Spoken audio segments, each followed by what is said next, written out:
Chris O'Neill from Sew the Distance, and I'm back yet again with a just one layer cake. Let me make sure it's not right. Just one layer cake quilt. We're going to be making it using this set, and it's already been open because I made a video on how to expand a layer cake. This is Folk in Lore. It is by Stephanie Slowinski. I hope I'm pronouncing that correctly. It is by Moda. It is so pretty, but you can use any layer cake for this process. And the best part is you can make your own, and I'm going to show you how to incorporate scraps at the end. So if you want to make it bigger, you can. So much stuff coming up. But first, here's the supply list that you will need for this project. Again, you can use scraps if you want to, and I'll show you all that. It's so much fun. All of this information is in the show notes below in the description.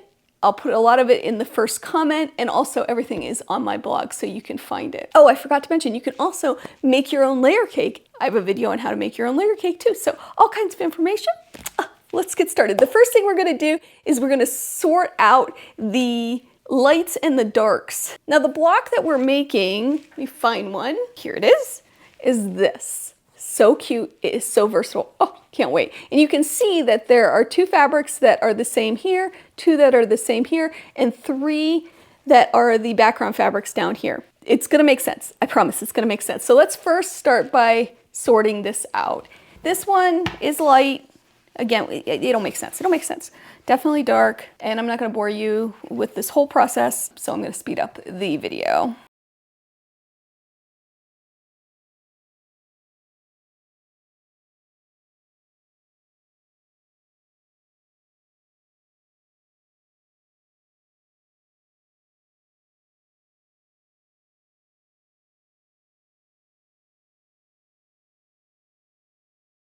All right, so we have the 3 piles that you can see. Now you can tell that there's a lot of prints in here, and it can get really busy. And when I made up the sample, I realized that pretty quickly. One thing I did was flip over the fabrics. Let me show you in a block. So you can see that here. See the other side right there? I did that a few times. Here's another one. This fabric here got a little muddy up against the prints. So I just flipped it over. And this is something I do all the time. I learned this trick maybe 20 years ago, 25 years ago when I first started quilting. I've seen it many times since then. But you pay for both sides of the fabric. And I can't remember who first said that, but somebody did. And it's true. You do pay for both sides. Use both sides. You can't tell. It looks more muted. So let me show you a better example of that. Let's pick one of these darks. Probably doesn't matter. And we're gonna do the blue just because it's different color. But you can see how this is busy. Even though it's a light and a dark, it's still busy. But if I flip this over, it just tones it down so much. So that's something we're gonna keep in mind as we're making this. So let's talk about the fabrics we do need. We need 25 darks. So let's see how many we have. And just to keep track, I like to count them in sets of 10. Just because if I get interrupted and miscount, I know where I'm at. Okay, so I have 20 of the darks, and we need 5 more. So I'm gonna go over to this pile and pull out some that can read as dark. And this is a little trickier. I know there's these blues. Okay, so I have my 25 blues. No, I have my 25 darks right here. I'm gonna set them aside for a minute. Now I need 12 lights. Now remember, we can use the other side of the fabric too, but let's go through and pull out the ones that are really light. Like this one we wouldn't need to turn over. Even this one. This one you could turn over if you want to. We can play with it when it comes time. So what do I have? 3. Oh. This is gonna give us a total of 37 blocks. Now we only need 35 for this layout, but it's always good to have extra, right? In case you make a mistake. So I'm gonna put these aside. These are our extras, and we're gonna get to cutting. Okay, we have them separated. We have our darks. We're gonna start with cutting them. Now you know how I feel about pre-cuts. They have the pinked edges, so I never like to use a full 10-inch of anything. That's why the sizes are the way they are for this block, because the pinked edges drive me crazy. They're never right, or it seems like they're not accurate. I am gonna take 4 of my darks because 4 is the maximum that I like to cut. And it doesn't matter which ones, because we're going to be cutting all of them the same exact way. Stack them up nice and neat. Now you'll notice I have my mat turned over. That's the way I like to cut. To me is more accurate if I use my ruler to measure. So my first cut is to even up this edge. And I'm just going to line it up like this. I'm lining up the line at the bottom here, and I'm kind of making sure that this is sort of straightish over here. And I'm going to cut. And move this away. Now I'm going to turn this whole thing around. Now you know I can cut with both hands, but I'm not going to do that because I know that messes people up. So I'm going to just flip it over. And we are going to measure in 3 inches. So I'm putting that edge right here on the 3-inch line. Now, one tip I like to use, especially with these rulers that are the creative grids, they have the 1/2 inch on 2 sides and then a full inch on the other 2 sides. I like to do it this way. I'll take it and go over 3 inches and line up that 1/2 inch mark. I can see that a little bit better. So I see 1 inch, 2 inches, 3 inches. And that just gives me a better, accurate cut, in my opinion. But either way, we're just going to cut 3-inch strips, and we're going to do that all the way across. So here we go. I'm going to move this out of the way, my stack. Do it again. And the last one. Just like that. So I'm going to do that for all of these, the rest of these. So we have stacks like this. I'm going to go through and do that. I'll meet you back here when I'm done. So now these strips are all cut, and I still have them in the sets of 4. Now the more you move these around, the more of a chance that they're going to get out of whack. I did move them just for the sake of this video, but try not to move these sets too much. So I'm going to move them, even though it's for the video, I swear. I'm going to move these up, and then I'm going to take one of the stacks of 4. And we're going to make our second cut. And to do that, we're going to cut off the edge. And again, I am lining up, where's my purple thing? I don't know what I did with it. Here, we'll use this. I am lining up the line on my rulers, making sure that everything is nice and straight. And then just making sure, cutting off that edge. Next, I'm going to flip it around. Being careful not to move it too much. And I'm going to measure over 3 inches, and I'm going to use my 1/2 inch trick. So 1, 2, 3. Again, I'm going to line everything up on the lines on my ruler, and I'm going to cut. So now I have a stack of 4 3-inch squares. I'm going to set them just off to the side because we're going to use them here in a minute. Next, we're going to cut 5.5 inches. Now, since it is 5.5 inches, I'm going to use the side that does not have the 1/2 inch on it. Hopefully this makes sense. And I'm going to measure over 5.5. So I'm lining up right there on this line. I'm also going to line up this line and make sure everything is straight. And then trim it off. For each block, you're going to need this and this together. So you're going to want to put these two together and keep them together until you're ready to assemble the block. I'm going to grab a tray so we can keep track of them.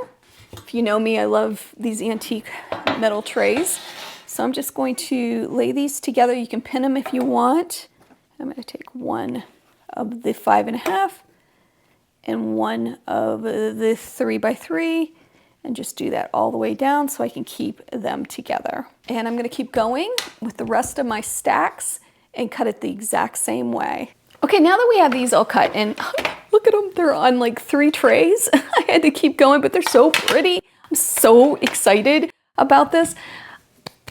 Okay, it's coming together. So our next step is to cut our background pieces. So I have the stack of the lights right here, and I just stacked up 4 of them, and we're going to cut 9 3-inch squares. Now, I used this big ruler before because I thought it would work out well, and it did, except for there are those glare marks or light marks from my ceiling lights on it. So I'm gonna try to use a smaller one. And then I figured you could also use a 3-inch ruler if you have it, which is nice because you can cut very quickly, especially if you can cut on each side like I can, or you can walk around the table and do the other side too. So I don't think this one, let me see my overhead. Oh, there is a little bit of glare, isn't there? All right, well, we might have to, here, let me scoot it over.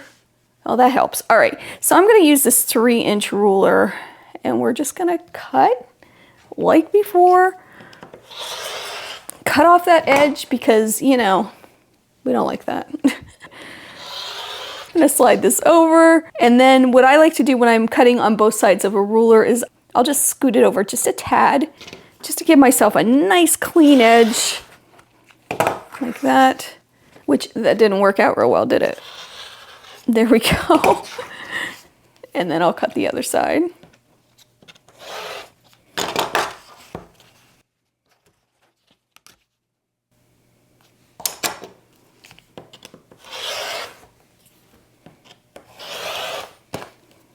So the next part, I'm just gonna turn these and I'm gonna cut my 3-inch squares, lining everything up just like before. Oh boy, there's a glare mark. Let me go this way. I have wonderful lighting in this room, but that's the only problem is that the cameras with the glares. All right, so I'm gonna do that and cut like that. I wanna show you one strip done here so you can see what our next step is.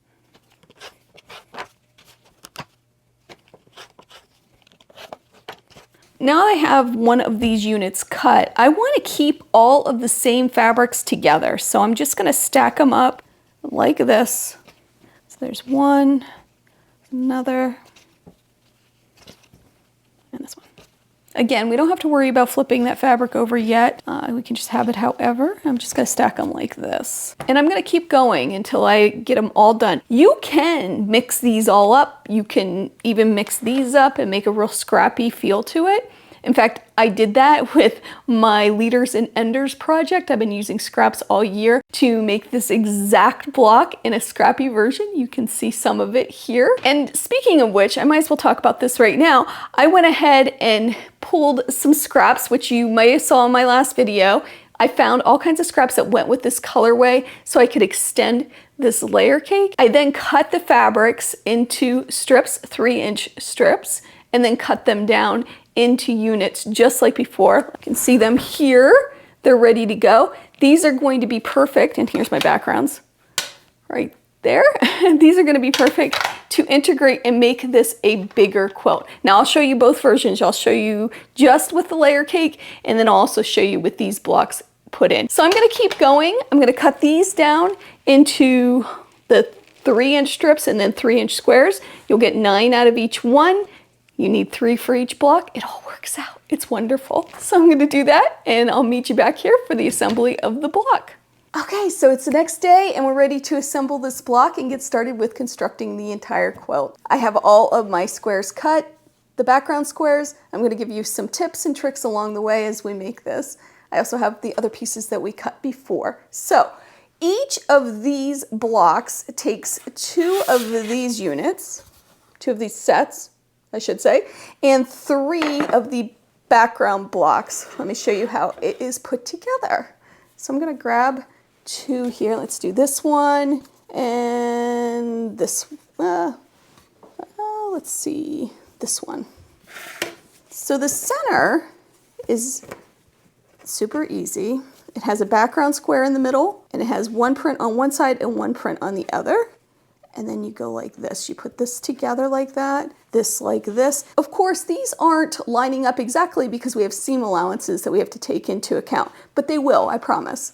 And then we sew this and this. So this is your block. It's really cute, isn't it? Very simple. We just have this unit, and this unit. Now there are a few places it gets tricky. One is if you're gonna use the back side of the fabric because in your head, you wanna put right sides together, right? And I know that can be really a struggle. So that's something to pay attention to. Another thing that you want to pay attention to is directional fabrics. And this particular pack of layer cake blocks, whatever, has directional fabric. So let me show you what I'm talking about. I'm going to put these aside.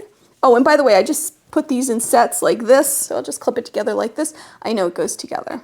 All right, let's show one that has directional fabric. And here's these stripes. So, and I'm gonna grab, let's see. Actually, we'll kill two birds with one stone. Isn't that an awful saying? It's so true though. We're gonna do two things at once. All right, this one is a directional fabric and we're gonna use the back side of it, just like this. All right, so we're gonna put that there. This, and let me get another directional. We'll do this one. Like that, and like that, and like that. All right, now you can see already that I need to turn this one. If I'm gonna be that particular, you may not care, and that's fine. But you can see how if I put this here like this, it does add some interest, but it might really bother you if these are the wrong direction. So just something to keep in mind as you are making this. Now, as I match these up, I'm not real worried about anything but making sure that I have, actually that doesn't even matter really. I don't want the same fabric in the entire block, but it doesn't really matter because once it's all put together, you're probably not going to notice it. Let's see what that looks like if we did that.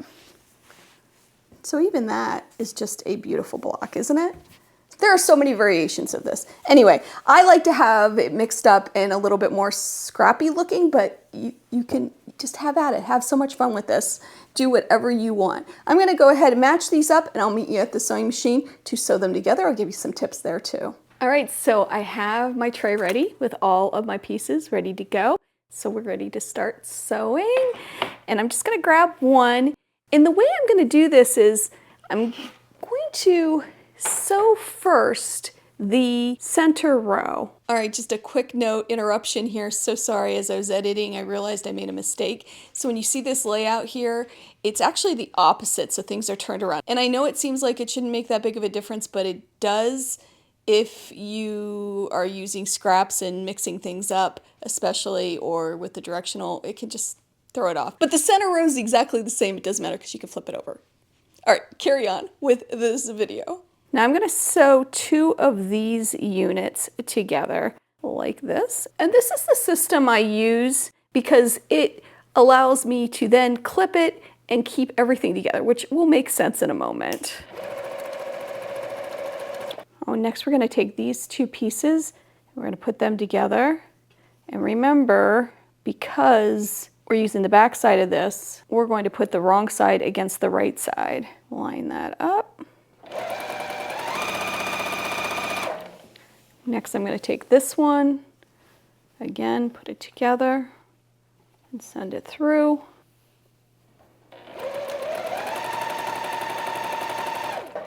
Now, here's the part that's kind of cool because all I do is clip this last one right here.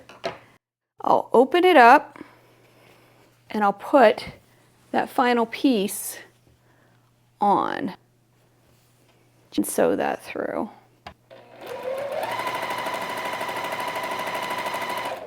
Now all the units, all the blocks, all the pieces for this block are together and I can go on to the next one and do the same thing. So clipping that end and putting it all together saves you so much time with organizing it. So now you just go through and do all of the blocks and then I'll show you next how to press them. All right, so I have some of these done. I want to show you how to press them. I'm going to clip them apart. Try to keep the sets together. And you know me, I like to set my seams. That one's a little off. I'm not going to worry about it.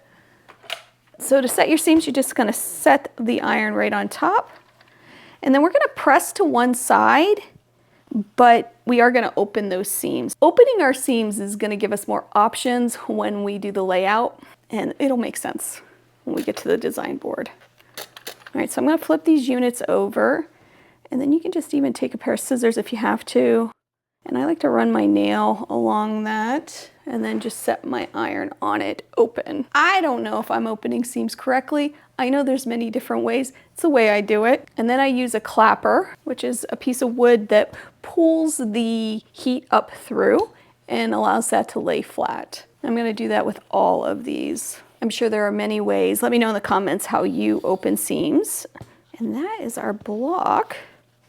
and that's not right. So this is one mistake that I make a couple times, and you need to make sure it's going the right direction. Now also, there's this way and then there's this way. And it really doesn't make much of a difference because this forms an L, but it is something you want to pay attention to maybe if you have this very scrappy or trying a different design. But there are two configurations of it. So just be mindful of that. Not a big deal, but it may be a big deal to you. All right, let's sew this unit together. So we're at the machine, and all we're going to do is sew these together in rows, just like this. So when I line these two up, I can use a pin if I want to, or I can just eyeball it, send this through the machine.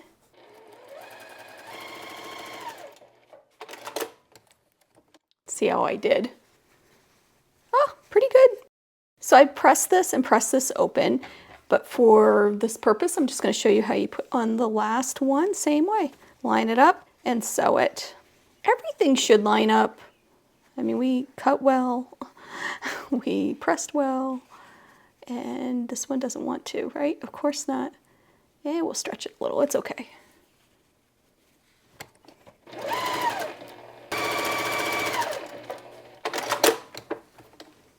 Oh, no, oh, yep, it's perfect. Right on, look at that. Ah, first try too, awesome. All right, now I would press this the same way we did before. Have one done and press those seams open, just like this. And that's it, let's go to the design board. All right, the blocks are all done. I'm gonna show you a few different layouts. These are just the blocks from the layer cake, and then I'll show you the scrappy version that I have over here too. So let's lay it out.